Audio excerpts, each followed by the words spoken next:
అందరికీ నమస్కారం. Welcome to my channel cooking tasty recipe ఛానల్కి స్వాగతం అండి. ఈరోజు తెలంగాణ స్పెషల్ బగారా రైస్ నాటుకోడి పులుసు ఎలా తయారు చేసుకోవాలో వీడియోలో చూపిస్తున్నాను.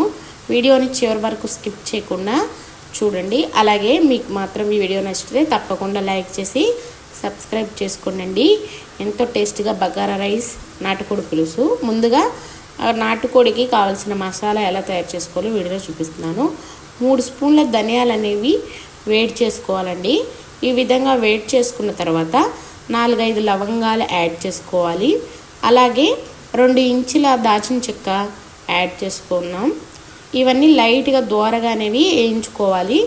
హై ఫ్లేమ్లో వేయించుకోకూడదండి. ఇలా వేడెక్కాక ధనియాలు అనేవి స్మెల్ వస్తాయి కదా, అంతవరకు వేయించుకోవాలి. ఈ విధంగా ఫ్రై చేసుకున్న మసాలాలని మరికొన్ని యాడ్ చేసుకుందాం. స్టవ్ అనేది ఆఫ్ చేసుకుని ఆ వేడి మీద 1 స్పూను గసగసాలు అనేవి యాడ్ చేసుకుందామండి. అలాగే స్టవ్ మీద నుంచి బాండీ దింపిన తర్వాత ఒక 50 గ్రాముల ఎండు కొబ్బరి, అలాగే ఒక యాలుక్కాయ, 1 స్పూన్ జీలకర్ర అనేది కూడా యాడ్ చేసుకోవాలి. ఇలాగే ఒలిచిన 4-5 ఎల్లుల్లిపాయలు ఫ్రై చేసి పెట్టుకున్నాం కదండి మసాలా దినుసులు, అవన్నీ యాడ్ చేసుకొని ఈ విధంగా గ్రైండ్ చేసుకోవాలి. ఇది నాటుకోడిలో పై మసాలాకి చాలా బాగుంటుందండి. ఇలా తయారు చేసుకొని పక్కన పెట్టుకున్న తర్వాత స్టవ్ మీద బాండీ అనేది పెట్టుకొని 4 లేదా 5 స్పూన్ల నూనె అనేది హీట్ అయిన తర్వాత బిర్యానీ ఆకు, 1 స్టార్ పువ్వు, 1 అనాస పువ్వు, 2 ఇంచుల దాచిన చెక్క, అలాగే 4-5 లవంగాలు యాడ్ చేసుకోవాలండి.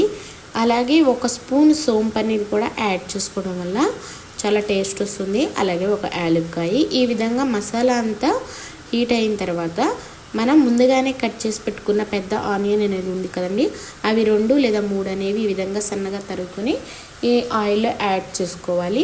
ఇప్పుడు ఆనియన్స్ అనేవి pink colour, light pink colour వచ్చే విధంగా వేయించుకోవాలండి ఆనియన్. ఇప్పుడు 4-5 పచ్చిమిర్చి కూడా యాడ్ చేసుకొని కొంచెం పుదీనా అనేది కూడా ఈ స్టేజ్లోనే యాడ్ చేసుకోవడం వల్ల చాలా ఫ్లేవర్గా ఉంటుంది కర్రీ అనేది. ఇప్పుడు 2-3 స్పూన్ల జింజర్ గార్లిక్ పేస్ట్ అనేది కూడా యాడ్ చేసుకొని ఈ విధంగా పచ్చివాసన పోయే విధంగా ఫ్రై చేసుకోవాలండి. జింజర్ గార్లిక్ పేస్ట్ అనేది చికెన్ క్వాంటిటీని బట్టి యాడ్ చేసుకోవాలి. నేను 1 కేజీ చికెన్కి అనేది యాడ్ చేసుకున్నాను. అదే మీరు ఎంత చికెన్ తీసుకున్నారో దాన్ని బట్టి యాడ్ చేసుకోండి. 1/2 స్పూన్ పసుపు అనేది కూడా యాడ్ చేసుకొని పచ్చివాసన పోయే విధంగా, అలాగే 1/2 స్పూన్ మెంతు పొడి కూడా యాడ్ చేసుకున్నాను. ఇలా ఇదంతా యాడ్ చేసుకొని అల్లం వెల్లిపాయ పేస్ట్ అనేది పచ్చివాసన పోయేంత వరకు ఫ్రై చేసుకోవాలండి. చూస్తున్నారు కదా, ఈ విధంగా ఫ్రై చేసుకొని 5 నిమిషాల పాటు మూత పెట్టుకొని మగ్గించుకోవాలి. అలాగే 2 లేదా 3 టమాటాలు అనేవి సన్నగా కట్ చేసుకొని ఇందులోకి యాడ్ చేసుకొని టమాటా మగ్గేంత వరకు మరొక 5 నిమిషాల పాటు మూత పెట్టుకొని మగ్గించుకోవాలన్నమాట. చూసారు కదండి, టమాటా అనేది ఈ విధంగా మగ్గితే సరిపోతుంది. ఇప్పుడు ముందుగానే శుభ్రంగా కడిగి పెట్టుకున్న కేజీ నాటుకోడి చికెన్ అనేది యాడ్ చేసుకుందాము. ఇప్పుడు ఎప్పుడైనా లెగ్ పీసులకి ఇలా ఘాట్లు పెట్టుకోవడం వల్ల చికెన్ అనేది త్వరగా ఉడుకుతుంది. అలాగే హోల్ మసాలా అనేది గ్రేవీ చికెన్కి బాగా పడుతుంది అనమాట. ఈ విధంగా చికెన్ అంతా యాడ్ చేసుకొని మరొకసారి మసాలా అంతా కలిసేలాగా కలుపుకోవాలి. ఇలా కలుపుకొని ఒక 5 నిమిషాల పాటు మూత పెట్టుకొని మగ్గించుకోవాలండి. ఇలా మగ్గించుకోవడం వల్ల నాటుకోడిలో ఉన్న వాటర్ అనేవి కొంచెం బయటకు వస్తాయి. అప్పుడు తర్వాత మనం వాటర్ అనేవి యాడ్ చేసుకోవచ్చు. చూసారు కదండి, ఈ విధంగా వాటర్ అనేవి వచ్చాయి కదా. ఇప్పుడు మనం నాటుకోడి ముక్కలు అనేవి మునిగేంత వరకు వాటర్ అనేవి యాడ్ చేసుకోవాలి. నాకైతే 1 గ్లాస్ నిండా 1 పెద్ద గ్లాస్ అనేది వాటర్ అనేవి యాడ్ చేసుకున్నాను. మరి కొంచెం వాటర్ అనేవి యాడ్ చేసుకొని మూత పెట్టుకొని లో ఫ్లేమ్లో చికెన్ ఎప్పుడైనా ఈ విధంగా ఉడికించుకోవాలండి. నాటుకోడిని ఎప్పుడైనా వాటర్ ఎక్కువ పోసి ఉడికించుకోవడం వల్ల మరింత టేస్ట్ వస్తుంది. ఇప్పుడు బగారా అన్నం కోసం ముందుగా బాండీ పెట్టుకొని బాండీ హీట్ ఎక్కిన తర్వాత ఒక 50 గ్రామ్స్ బటర్ లేదా ఆయిల్ అనేది యాడ్ చేసుకోవాలండి. స్పూన్ సాజీరా, 4-5 లవంగాలు, 1 అనాస పువ్వు, 1 జాపత్రి, 1 స్టార్ పువ్వు, 1 యాలక్కాయ అనేది యాడ్ చేసుకొని ఈ విధంగా ఫ్రై చేసుకోవాలండి.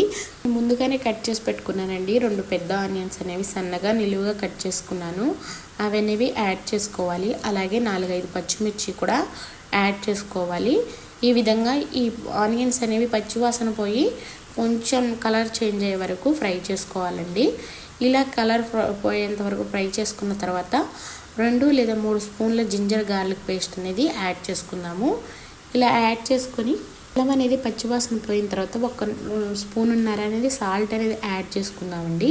ఈ విధంగా ఫ్రై చేసుకున్న తర్వాత పచ్చివాసన పోయి నేను 1 కేజీ నార్మల్ రైస్తోని బగారా రైస్ తయారు చేస్తున్నానండి. మీరు బాస్మతి రైస్తో అయినా తయారు చేసుకున్న సేమ్ ప్రాసెస్ అండి. అల్లం వెల్లిపాయ పేస్ట్ పచ్చివాసన పోయిన తర్వాత మరి కొంచెం పుదీనా కొత్తిమీర అనేది ఇలా యాడ్ చేసుకొని మరొక 5 నిమిషాల పాటు మగ్గనివ్వాలండి. ఇప్పుడు ఇందులోకి మనం 1 కేజీ అంటే గ్లాసుల కొలతలో 2 గ్లాసుల రైస్ అనుకోండి, 1 గ్లాస్కి గ్లాసున్నర వాటర్ అనేవి యాడ్ చేసుకున్నాను. ఎందుకంటే ముందుగానే నేను రైస్ అనేవి నానబెట్టుకున్నాను కాబట్టి ఎక్కువ వాటర్ యాడ్ చేయకూడదండి. ఎక్కువ వాటర్ యాడ్ చేయడం వల్ల రైస్ ఎక్కువగా కుక్ అయిపోయి మెత్తగా అవుతుంది. ఇంకా వాటర్ అనేవి యాడ్ చేసుకున్నాక నేను 1/2 స్పూన్ చికెన్ మసాలా అనేది యాడ్ చేసుకున్నాను. అది ఆప్షనల్ అండి, మీకు ఇది ఇష్టం లేకపోతే వేసుకో అవసరం లేదు. ఈ విధంగా వాటర్ అనేవి మరిగిన తర్వాత మనం ముందుగానే నానబెట్టుకుని పక్కన పెట్టుకున్న రైస్ అనేవి ఈ ఎసరులో యాడ్ చేసుకోవాలి. రైస్ యాడ్ చేసుకున్న తర్వాత ఒకసారి కలుపుకొని మూత పెట్టుకోవాలన్నమాట. రైస్ అనేది ఈ విధంగా కుక్ అవుతుందండి. కదండి ఎంత బాగా కుక్ అయిందో బగారా అన్నం. ఈ విధంగా నార్మల్ రైస్తో అయినా చేసుకోవచ్చు, బాస్మతి రైస్తో అయినా చేసుకోవచ్చు అండి. ఈ విధంగా బగారా రైస్ ఉడికిన తర్వాత మనం ఇందాక నాటుకోడి ప్రాసెస్ చేస్తున్నాం కదా, చూసారు కదండి ఎంత బాగా ఎసరులో ఉడికిందో నాటుకోడి అనేది. ఇప్పుడు 1 స్పూను ఉప్పు, అలాగే మీకు రుచికి సరిపడా ఉప్పు అనేది యాడ్ చేసుకోండి. అలాగే మీ రుచికి సరిపడా కారం అనేది యాడ్ చేసుకోండి. నేను అనేది 1 స్పూనున్నర ఉప్పును 1 స్పూను 2 స్పూన్ల కారం అనేది యాడ్ చేసుకొని మరొక 5 నిమిషాల పాటు మూత పెట్టుకొని ఉడికించుకోవాలండి. కారం అనేది మీ టేస్ట్కు తగినట్టు యాడ్ చేసుకోండి. ఈ విధంగా మొత్తాన్ని ఒకసారి కలుపుకొని మూత పెట్టుకోవాలన్నమాట. మరొక 5 నిమిషాల పాటు ఉడికించుకున్న తర్వాత మొత్తం కారం ఉప్పు వేసిన తర్వాత మూత కలుపుకొని ఒకసారి మూత పెట్టుకొని మరొక 5 నిమిషాల పాటు ఉడికించుకుందామండి. మూత తీసిన తర్వాత మనం ఇందాకలా గ్రైండ్ చేసి పెట్టుకున్న మసాలా అనేది యాడ్ చేసుకున్న తర్వాత అలాగే 1 స్పూన్ చికెన్ మసాలా, 1 స్పూన్ ధనియాల పొడి అనేది కూడా యాడ్ చేసుకొని మొత్తంగా కలిసే విధంగా కలుపుకోవాలండి. ఈ విధంగా కలుపుకున్న తర్వాత మరొక 5 నిమిషాల పాటు లో ఫ్లేమ్లో ఉడికించుకోవాలి. అదేనండి నూనె పైకి తేలేంత వరకు ఉడికించుకోవాలన్నమాట. ఈ విధంగా చికెన్ అనేది ఉడికింది కదండి. ఇప్పుడు కొత్తిమీరతోని గార్నిష్ చేసుకోవడమే. ఎంతో సింపుల్గాను బగారా రైస్ నాటుకోడి పులుసు ఈ విధంగా తయారు చేసుకోవచ్చండి. మీకు కానీ ఈ వీడియో నచ్చినట్టయితే తప్పకుండా లైక్ చేసి సబ్స్క్రైబ్ చేసుకుంటారనుకుంటున్నాను. మీరు కూడా ఎలా వచ్చిందో ట్రై చేసి ఒకసారి కామెంట్ రూపంలో నాకు తెలియజేస్తారని అనుకుంటున్నానండి. నా ఛానల్ నేమ్ వచ్చి కుకింగ్ టేస్టీ రెసిపీ ఛానల్ అండి. తప్పకుండా సబ్స్క్రైబ్ చేసి కామెంట్ రాస్తారని అనుకుంటున్నాను.